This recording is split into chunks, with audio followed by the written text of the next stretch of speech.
Namaste and welcome viewers to yet another episode of Mirror Prime. It's me Ashish Pareek. What a game today. 5 days of pure test cricket magic at the Melbourne Cricket Ground with everything that this format promises. A nail-biting contest, brilliant individual performances and also an atmosphere charged with anticipation till the very last session, which of course India lost. It's the kind of match that reminds us why test cricket still is the pinnacle. The fourth test of the ongoing Border Gavaskar Trophy was an absolute spectacle that drew over 3.7 lakh fans, something even Bradman hadn't managed to do back in the day. In fact, speaking of this particular match, it was a heartbreak for Indian cricket team fans at the Melbourne Cricket Ground. The ground that once saw India dominate was today the site of a gut-wrenching collapse. 7 wickets lost in one session. 7.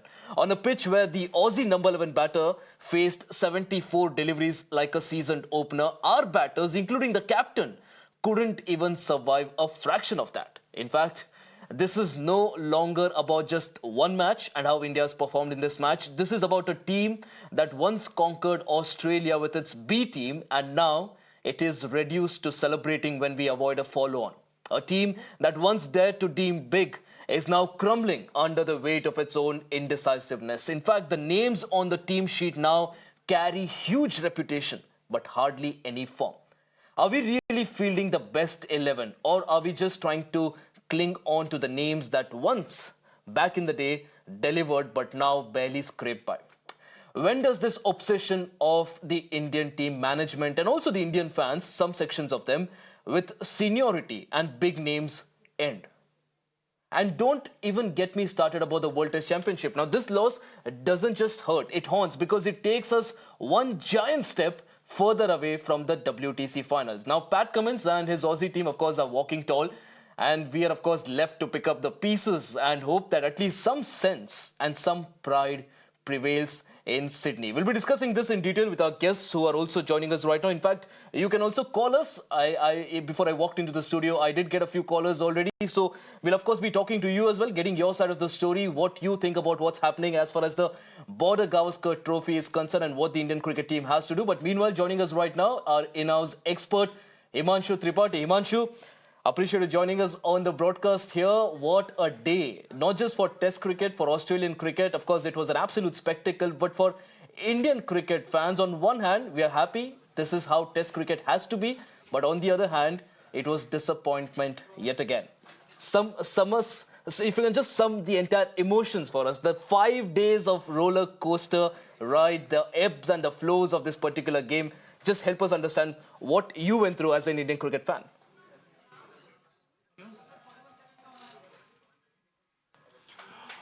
Good evening to you, Ashish. Not such a good evening if one is an Indian cricket fan. You described the cricket as magic. Yes, it was magic in parts, mostly that from Australia, some bits from India as well, Nitish and Bumrah. But otherwise, from where I saw it, most of what Indian cricketers did on the park was actually quite miserable. I mean, there were times when Indian bowling actually looked pedestrian. Our star batters looked absolutely out of depth, out of form, out of touch. And you know, the players who are supposed to be cut above the rest on the park were actually looking quite pitiable, to be honest, the way they were struggling.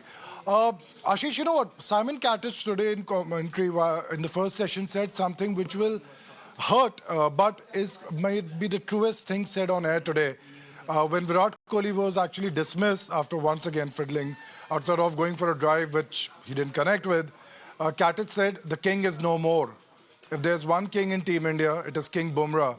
Truer words may not have been spoken today. Right. Bumrah might be a new king, so to speak, but the kingdom is actually still with people who I don't think are ruling so well. And this test match has forced many, and I hope it does, force the cricket administrators and the selectors to take a long, hard look at the way teams are being selected, who is leading, who's the support star, what exactly is the strategy discussion, what's happening in the dressing room. I think it's a time for overhaul, Ashish, because it is not just about this game. This game, in my view, was also a story of missed opportunities. There were moments which had India capsized those moments, captured those moments. The story could have been a little different. I'm not sure how much, but drop chances, certain spells where you let the game flow away. But beyond that, if you look at the larger story of the Absolutely, series, Himanshu. In fact, it Ashish, was a I mean, microcosm barring of the the Perth game situation that where Team India Australia were actually finds shut short itself after the in first over innings, the past this few was the days. problem. Absolutely clueless is how we can describe it. In fact, one of our viewers is also joining us right now. Before I come back to you, M Das Gupta from Delhi. Mr. Das, go ahead. Hi, good evening. Hello. All right, Good Mr. evening. Das, go Am I ahead. audible? Hello. Yes, you're Hello. audible. Mr. Gupta, go ahead. Yeah. The year has ended on a very sour note for us. I just like to bring in two things where we lost the plot. First is 91 for 6 Australians we couldn't capitalize. That we lost the plot. Chasing 340 and chasing 250 is a hell and heaven difference. Second, we didn't Right. use a single wicket in the post lunch session. Again and again, Pant is making the same mistake of playing. It is not a T20. What Gavaskar told, stupid shot. But it is not his natural game. You should save the match. Again, Pant.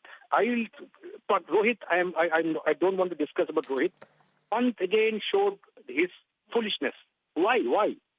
What is required? You are not. You are. If he was there, match would have been saved.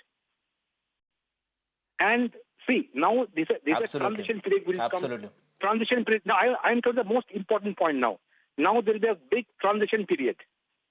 See, after the Fab Four, Dravid, Lakshman, Sachin, and Ganguly, they had left. We had those players, Rahane, we had the Pujaras, we had the Gambhirs, we had Rahuls who could take India forward, and they did it to also Kohli, who took India to great heights in Test cricket. Post their retirement, when Kohli, Rohit, Ashwin has gone, who will take Indian cricket forward? There's no such batting. I don't see anyone except KL Rahul. Dhruv Jurel, he should be now brought in the mix as a batsman. Absolutely. Mr. Das, I think the bottom line is these youngsters will only get an opportunity if the seniors make way for them. Now, When is that going to happen? That's a big question. Sudhindra from Bangalore also joins us. Sudhindra, go ahead.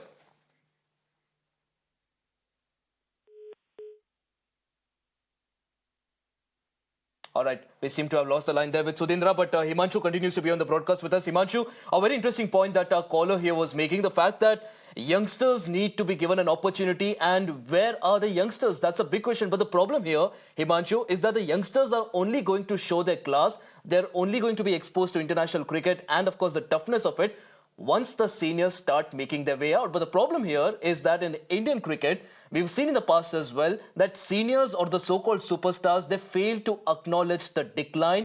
They don't move out gracefully, and that leads to a lot of complications. We've seen it in the past, and most likely we are seeing it now as well.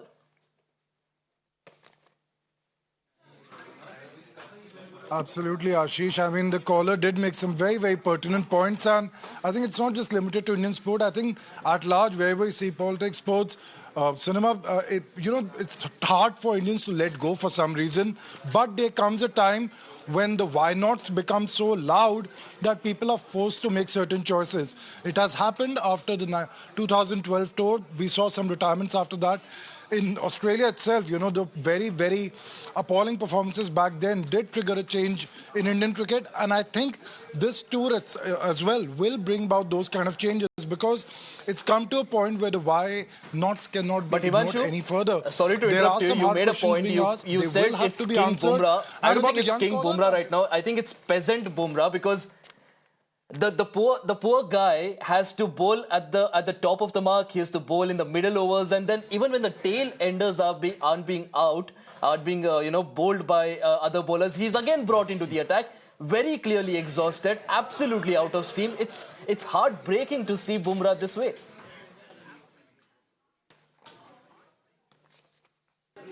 It is heartbreaking to see Bumrah this way, Ashish, yes, but He's a king for a reason because tired or not, Bumrah is still putting every ounce of energy behind every delivery. And if India at some point of time in this match or the series have been competitive or even have won a match, Ashish, like in Perth, it's only because of Bumrah. Had it not been for Bumrah, you can very well imagine what the result might have been. It could have been a very, very different story.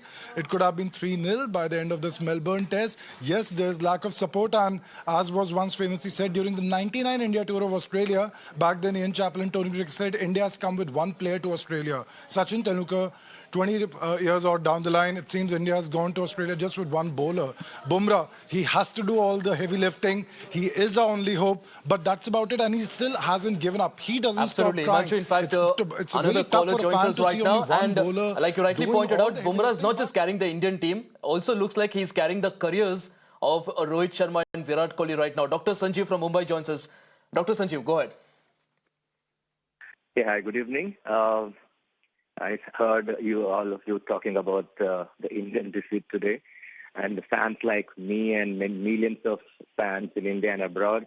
I'm sure everybody woke up at 5 o'clock to watch this final day and, of course, the full day. Two, three things. One is definitely Virat Kohli and Rohit Sharma are completely out of form. They are like wasting their wickets, and actually we're gifting the wickets to the Australians. And of course, now I don't want to talk about Rishabh Pant. He's not meant for Test cricket. Maybe people say it's his natural game or something, but it depends on your the situation. You need to change, adapt to the conditions, adapt to the situation, and play accordingly. But he comes and just throws the bat away and just lose his wicket. And of course, the third one is the Rohit used too much of Bumrah. And I was just waiting, and watching Right. Sundar. I think he bowled only 4 or 5 overs. And Bumrah is a human after all. How much he can, bowl. Absolutely. And Absolutely. one last thing was, Australia was 91 for 6. I thought they will be bowled out within 110, 120. And that spell of Indian bowlers, I think, ruined it. And of course, the batsmen, I think Rohit and Virat, I won't say they should be sacked, but they should be given some rest for at least for the next match, so that we know the other players Absolutely. can. You made a very good point about the just- tail-enders that Aussies have. In fact, they've wagged so much that they wagged India out of the match. Even, in fact, Shekhar joins us from Kerala. Shekhar, go ahead. See, I think there are three reasons. One is Indian batting order needs to be reversed. I feel our tail-enders play better than our top order. The captain needs to lead from the front. He's been given a long rope for a long, long time. We all know that Rohit Sharma is not a conventional test batsman. His legs don't move, his technique is nothing great, and he's been sorted out in Australia. And that reflects in how the team is performing. You cannot expect Bumrah to come in and take wickets every now and then. It's almost like the team is depending on Bumrah to come in and take wickets. It's almost like the days of Sachin Tendulkar. When Sachin Tendulkar used to perform, India has to win, and when he used to not perform, India has to Absolutely. lose. I think we are really going back to a situation there, and I don't want for it to be a situation wherein Bumrah gets injured and everything comes to a standstill. And I think I also believe there's a lot of talk around the aggression of Virat Kohli and all what he did in the recent past. But I think what he needs to focus on is making runs. This outside noise is always going to be there. But if he lets this outside noise affect him, he's not going to make any runs. So I think what's really critical and important is these two batsmen Absolutely. have not performed at all. And they should that's a yardstick which you use for people like Jaiswal Pujara. Right, Shekhar. Of or course, the Rane should be seniors used for have them. to step up, and they should have by now, but that's clearly not something that's happened. Before I go to a guest today, Natarajan from Bengaluru. Natarajan, go ahead. I think you can't build tomorrow's tale based on yesterday's story. Now, I think the real problem with the Indian team is they have become very rich. They don't have the energy to go and play a test match. And look at the scores. They look worse than one-day totals or 2020 totals. So you need a different approach to the whole thing. Right. The hunger for runs is just not there. They're overfed. You can see it from the shape, many of them. And so this is where you have to make a fundamental choice, whether you want to stick with test cricket or do you want to play this 2020 and one day. So that because we want instant pleasure, instant gratification, instant richness. people toiled hard and came up in the earlier Test match era. And now in one-day game, you get picked up for 5 crores, 10 crores, 12 crores. Who wants to play this kind of a rusty form of cricket called Test cricket? Absolutely. Mr. Natarajan, like you rightly pointed out, and other callers are also speaking about here, a lot of questions that need to be asked, particularly from the seniors who are supposed to carry this team forward in this ongoing series. In fact, our guests are also joining us right now. Ranjit Bajaj, who's the founder of Minerva Cricket Academy, Vedam Jaishankar, who's a sports journalist, and Chandresh Narayanan, author and also a sports broadcaster. Gentlemen, really appreciate you joining us on the broadcast. We've had a lot of callers calling us from the beginning of the show. Everyone is expressing their frustration about what's happening so far. In fact, Chandresh, I'll start with you now. For the longest time, a loss overseas did not hurt us that much. But the loss today at Melbourne aches a lot. You speak to any Indian fan, everyone is feeling it. Is this because we have set our standards high for ourselves overseas over the last few years? Or is this because the team did not change despite the world knowing the weaknesses and what really the Australian team was trying to do? Or is it because the game for a long time continued to give us hope that we still stand a chance till the fifth day? What do you think is the reason why Indian cricket fans, unlike ever before, today are expressing all their frustration? Thanks a lot, Ashish, for having me. I think they are expressing their frustration because they expected a lot from this team because India did what no other team from South Asia has done, no other team for a very long time has done in Australia, winning a Test series twice in a row. So they expected something similar this time. Hence, the expectations have risen. Also, in this particular match, each time India step was behind the game, they kept coming back, like with the bat and then with the ball yesterday for a while. So they kept coming back. So there was hope today as well. Right. In the middle session, when no wicket fell, there was hope that we could bat out the remaining 2 hours and earn a well-respected draw. But what actually happened in the end was that there was, when 1 wicket fell, it was just a bit of a cycle stand and the last 7 wickets fell for 34 runs. I think it's a culmination of various factors. And you could sense that yesterday when we let Australia slip from 91 for 6 to then letting the final wicket add 50 plus runs, that sort of set the trend in my view. I'm reading a book of Mohinder Amarnath, the autobiography, and he mentions that in 85-86, when India had a golden opportunity to win a Test series, even then the captaincy of Kapil Dev on that tour also allowed the tail to wag, and India missed an opportunity on that tour. So I was just thinking, 40 years on, nothing has changed. In fact, if you ask Mr. Sunil Gavaskar, he would say that since 1932, India has been allowing the tail to wag. Nathan Lyon, Pat Cummins and Mitchell Starc seem to be scoring runs only against India in Australia or whenever they come to India. So I think that's a story to be told. Absolutely. And the most problematic thing, Chandresh, is the fact that the bowler that's getting us the wickets, the top order wickets, is the same bowler that we're also expecting to clear out the tail as well. And even the middle order as well. And that's putting a lot of onus on Jasprit Bumrah. And I think the one person, I mean, I might get a lot of flack for saying this, but one person that needs to be sacked for the next game seems to be Jasprit Bumrah, because it's that one player who's giving us hope that this mediocre team can actually win it in Australia. So I think Bumrah needs to stop giving us that hope. In fact, before I go to our other guests as well, joining us right now are other callers. Venkatesh from Bengaluru joins us. Venkatesh, go ahead. Yeah, see, I personally feel that the humiliation defeat because of the irresponsible way the Rohit Sharma batted today and also Virat Kohli's irregular way of handling the ball, kissing the ball going outside the off stump, and these are the things which are responsible. And both the senior players, they are unnecessarily spending their time not concentrating on the game, but only on the advertisements. So they concentrated how to earn money, but not to play for the country. Ashish, if I can come in. Gururaj from Noida joins us. Gururaj, go ahead. Should we create a team separate for Test cricket than that plays T20? So many batsmen seem to have, got out playing the T20 style, whether it's Rohit or whether it is Rishabh Pant or in various situations in the so we don't have the Pujaras, we don't have the Dravids, we don't have people who can grind through batting. So should we create a specialized team for Test cricket only in the future?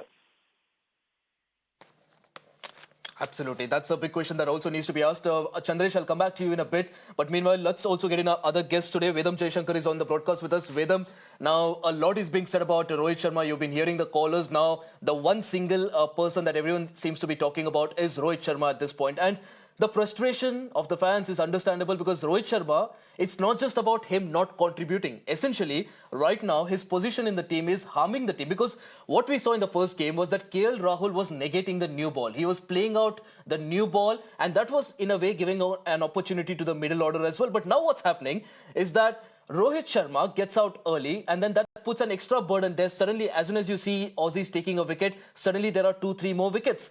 They have their tails up. KL Rahul comes in under a lot of pressure. Even he's succumbing to it. So not just is Rohit Sharma getting himself out, but also he's destroying a partnership that seemed to be blossoming in the Perth match. Yeah, absolutely right, Ashish. One thing we really have to question is, has he put his interest above that of the team? What you said is very correct. KL Rahul and Jaiswal were already batting well. They were a successful pair. Where was the need for him to come ahead? Obviously, somebody thought that, if he comes opening, he's going to run into some sort of form. Now, that's not the way it works. Now, he used 10 overs. And even when you're defending, you need to show a little bit of aggression. If they'd shown a little bit of aggression in those first 10 overs, it would have made a lot of difference. But that's not what happened. You lost that wicket. The bowlers were on top. Right. And then KL Rahul, he takes some time to settle down. He straight away had to come and face bowlers who were already firing on all cylinders. But there's one more crucial point that we need to dwell on a bit. Have the priorities of somebody like Rohit Sharma shifted? He's now a family man. He's more worried about the family. He's talking about the family. He missed the first test because of the family. So have his priorities, has it shifted? So maybe the hunger is not there like you'll see maybe in a Reddy or in a Jaiswal. The sort of hunger is not there. So maybe that's also contributing to it. Absolutely. At crucial times, maybe he's making the wrong decisions. That frustration and shouting at the fielders for dropping catches. I mean, it's unbelievable because praise should be in public. But whatever criticism should be there should be behind closed doors, which is what he should have done instead of letting loose that youngster. So I think there's a lot of frustration coming in, and we don't know why this is happening. Is it because his priorities have shifted so much? He's 37, 38. So I'm not sure whether he still is in the peak of health for wanting to play cricket. I'm talking about mental health. To play cricket, to rough it out. Absolutely, and spot play on, it as a team. Vedam, because the point that you made there, I think this is something that we were discussing in our previous show as well about how Rohit Sharma, after the Perth test, said that it made a lot of sense for the team for him not to open. And suddenly, when he was short of runs, suddenly he decided to open. So where's that selflessness gone? And that's exactly what is frustrating the fans as well. Captain Jagpal from Rohtak joins us. Captain Jagpal, go ahead. Good evening to you. I thought we were discussing the gross injustice and the way we were robbed in that dismissal.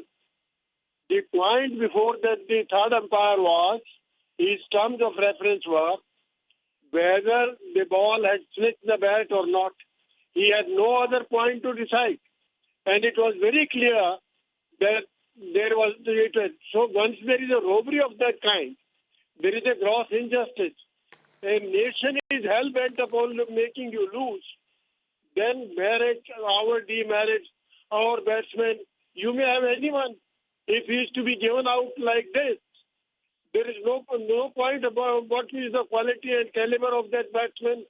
So the team should have registered a complaint against this third umpire. He should be out of the panel. He should be fined 1 match fee. And then what is wrong with the Indian cricket is different issue. Playing in Australia. Absolutely, absolutely, Mr. Jagpal. Of course, a lot of frustration about about the umpiring as well. Lots of questions being asked. We'll of course get to that point as well. Panthanathan from Bengaluru joins us.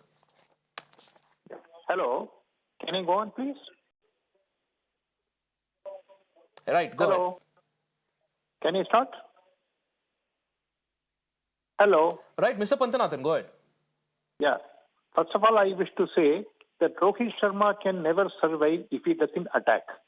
He's an attacking batsman, and there is no question of the pathetic show he put on the field by just defending so many balls, put down the morale of the other players also. Secondly, see, both Rohit Sharma and Virat Kohli, they are dragging the team down to defeat. Just because they have been having good record doesn't mean that they should play again and again, even if they are not out of form. If they are not in form. So what I say is, let Rohit Sharma and Kohli drop out the team honorably, and in their place, we should include Gill and Sarfraz Khan and try to win the Sydney Test and retain the trophy. This is what I wish to say. Right. Mr. Padmanathan, appreciate you joining us on the broadcast and, of course, sharing your views as well. Let me go across to Ranjit Bajaj, who's been very cautiously listening to everything. And, of course, I'm sure he's framing his own opinion about what's happening, because you've been very vocal, Ranjit, over the past few weeks about what you feel is going down with this Indian team. What are the changes that need to be made? And I think the umpiring issue that one of our viewers pointed out here, of course, there's a lot to be said, but prima facie, it looks like it was out. The only issue was with the manner in which, despite there being a deflection, the umpire went to the sneako, then the sneako did not have anything. So that's, of course, created a lot of outlet for Indian fans as well to vent out. But the focus has to be on the Indian cricket team. What's your opinion about what's happening right now? Thank you so much for having me, Ashish. And first of all, it seems like I'm going to go on ad nauseum about the same thing, that we need to make our changes. We need to, like the tagline of this program says, who'll bail the cat? I've been telling them even before the series started. We had a program before the series started, and I said the biggest carry-ons in this series will be Rohit Sharma, and I was proven right again. And not only me. See, guys, it was all of us were proven right. We all knew it. We all knew it was going to happen. We all knew in the first match we missed, and second match him coming in for third match coming in for Shubman Gill, destroying a good batting partnership. In fact, Shubman Gill is somebody who's going to be giving you something for the future. Now tell me, Ashish, if you had suppose a very young team, like the gentleman before us said, Sarfraz Khan, Shubman Gill, and all these boys, and they lost, you would have said, okay, fine, they've learned. They've not lost, they've learned, because in the next time, this is going to prove them right. These guys are not going to have a next tour. So we not only not won, okay, we've lost badly. On top of that, we're not prepared for the future. So we've destroyed our future series as well. Because in the last series, if you remember, where we won, we took all new young bloods. They are the ones who made us win. They are the ones who were prepped for this series. Like now, just Jaiswal is prepped for the next series. But Shubman Gill is not. Because you made the best batsman in the world sit out. For who? Right. For Rohit Sharma, who failed in Indian wickets against New Zealand, who's never scored a century in test matches in Australia, who has been failing again and again. Just because he's won the T20 World Cup doesn't mean you give him a test. But Ranjit, also, let's talk about Virat Kohli here. I mean, Virat Kohli, yeah. I've heard him say that he's avoided butter chicken for 10 years. What's it going to take for him to avoid the off-stump line? I mean, it's 2014 to 2024, a similar mode of dismissal. Every single bowling attack in the world knows that you just keep bowling that 4th, 5th, 6th stump line, and Virat Kohli is going to nick one. And it's been happening ever since then. And you're so right. Every bowling attack in the world, it doesn't take a decade to know that. Now, if you have one match, you have an analyst going at it and dissecting your every batting move. They have going at it and making sure they have videos of you playing even the county match, if possible, for the batsmen. So obviously, Virat is probably the most studied batsman by opposition and analysts in the whole world. Every even little weakness he has would have been pointed out. There is, I hope everyone knows, and they should, that there is nowadays cricket has gone so far in an international match, there's a game plan for each and every over, which it's not like, when we play Sunday cricket, okay, jahan marzi bowling kar lijo, padgi, that kind of thing. If for each batsman, they're supposed to bowl in a particular area because they've worked out his weaknesses. So like you said, even Ashish, you bowl the 4th, 5th, 6th stump, he will be poking at it. And he's not been able to fix that. So unless and until he's proved that he has fixed that, even he's great, he shouldn't be allowed because his weakness is known.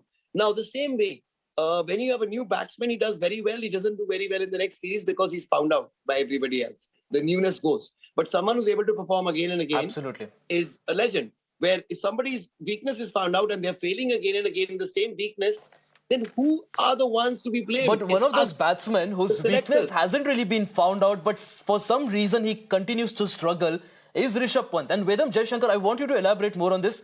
Now, Rishabh Pant is an enigma. He attacks when you don't expect him to. He falls for it. He then plays slow innings like he did today, looks solid, and suddenly out of nowhere he tries to take on Travis Head, which was clearly a cookie, a candy that was being given to him to go for it and then fall for it, and he fell for it. But the problem here is that he's continued to get starts. He doesn't look like he has any sort of a weakness as such in his defense or in his attack, but he still struggles to score consistently. So help us understand Rishabh Pant's game here. What exactly does he need to do now? There are two parts to this, Virat Kohli and Rishabh Pant. Virat Kohli is a very capable batsman. Nothing has gone wrong with him. He got 100, he got 36. But it's the mental aspect. He knows how to judge outside the off stump. He knows that. And he has done it very well before. But it's a mental aspect. Suddenly that concentration goes. And that's where we look whether his priorities have changed. That's the challenge. But where Rishabh Pant is concerned, I think there's a lot of ego play also involved. Like you correctly said, he is a complete batsman. He has everything with him. Plus, he's got a lot of innovation. And when it comes off, it looks brilliant. But then now we'll have to start questioning his choice of strokes. Does his ball selection, is it good enough? Is he there in the game? Does he know what is happening? Sometimes, situational analysis is very useful, especially for a batsman at that level. And Pant being so talented, he can defend, he can hit, he can go after the bowling, and he has to use all these weapons at the right time. If Absolutely. he uses it at the wrong time, today was a trap. You bring in a second string bowler and you have your best fielder there at the deep mid wicket. It was a trap and you fell for Absolutely. it. Why did you fall for it? Maybe it was so. You thought you could still clear it, irrespective of who it was. There was a 6 foot 3 inch or 6 foot 4 Absolutely. inch. And what's more frustrating with him is the fact that he played out the entire post-lunch session. He had that, he resisted the attacking mindset for an entire session, and then straight after tea, when he just had to bat 10 more overs to at least ensure a draw, he fell for it. Now, Chandresh, a couple of minutes left on the broadcast, and before I come to you, let's listen to what Rohit Sharma had to say after the match. But mentally, look, it is disturbing without a doubt. If you've come here and you want to come here and try and do successfully what you're supposed to, and if those things don't fall in place, that is a big disappointment. But as of now, that is where it is, and there are things that we as a team need to look at. I personally need to look at as well. So we'll try and see what happens. There's still a game to go, and if we can play that game well, it's 2-2, so a draw will be really nice. All right, so there you heard it. Chandresh, 30 seconds left on the broadcast. You just heard Rohit Sharma there. Not exactly how he talks to the media, not his chirpy self. Are you expecting a big call at the end of the series? No, I am expecting a call only at the end of Champions Trophy. Because remember, the next test series is in June. Who knows what's going to happen between January and June? The world can change between January and June. And the Indian cricket, the way it operates is that now this is done, put it to sleep, everybody will forget. You get IPL for 3 months, you get Champions Trophy, give a bit of white ball cricket, whole of India will forget red ball cricket for 6 months. Nobody is going to remember what happened in Australia and what happened against New Zealand, because we'll look for the next villain during the Champions Trophy. So everything will be forgotten. Absolutely. Right, the classic short-term memory of an Indian cricket fan. And of course, Rohit Sharma, 67, 68 test matches, an average of just over 40. I don't think, I'm not sure what really will change in the next 6 months. Right, we'll of course keep discussing that and hoping for the best in Sydney as well, hoping that we retain the Border Gavaskar Trophy, and somehow the mathematics, it usually doesn't, but it works out in our favour and we make it to the World Test Championship final. Gentlemen, appreciate you joining us on the broadcast on this edition of Mirror Prime. And viewers, on that note, it's a wrap on this edition of Mirror Prime. Lots more line up on the other side. Stay tuned.